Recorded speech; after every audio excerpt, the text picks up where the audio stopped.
In about 7 months from now, European citizens will have the opportunity to decide who will be in the driver's seat on a European level. With the European elections ahead of us, this 4th edition of EuroPCom was a place to be for public communication professionals coming from all over Europe. Many of them face more than ever the challenge to inform citizens on the European project.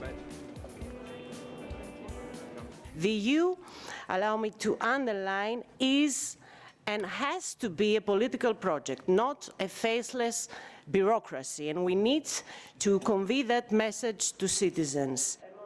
A mission which is not yet accomplished. A recent survey showed that European elections are not yet a priority outside the Brussels bubble. Mercedes Bresso, the Committee of the Region's first vice president, points out that it's the local authorities that are the best place to understand what's on the citizens' minds.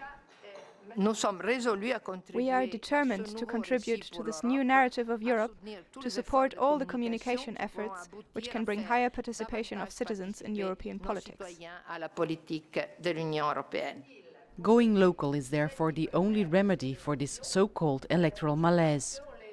Why do 1 and 2 of us, 50% of European Union population, and that, according to my calculations, is a couple of 100 million people, decide to sit at home, stay at work or walk the dog on election day, particularly European elections?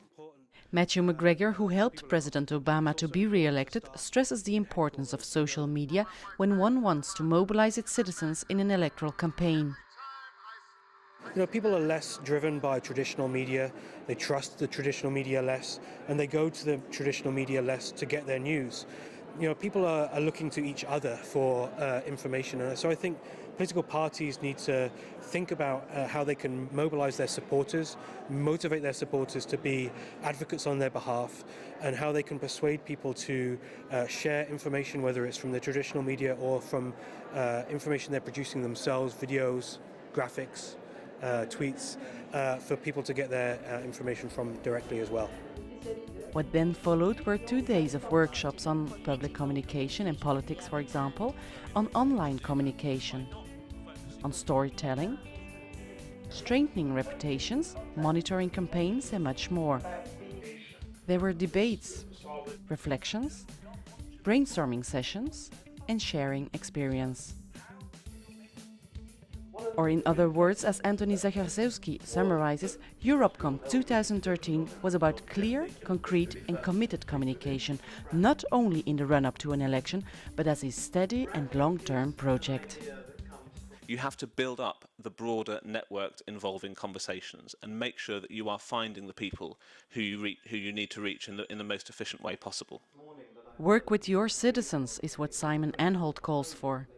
But Europe is only going to continue this noble experiment if the European institutions stop regarding their own citizens as targets and start treating them as what they are, which is collaborators. And why not? Make it fun.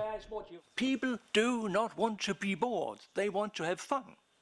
So how do you make EU exciting and fun?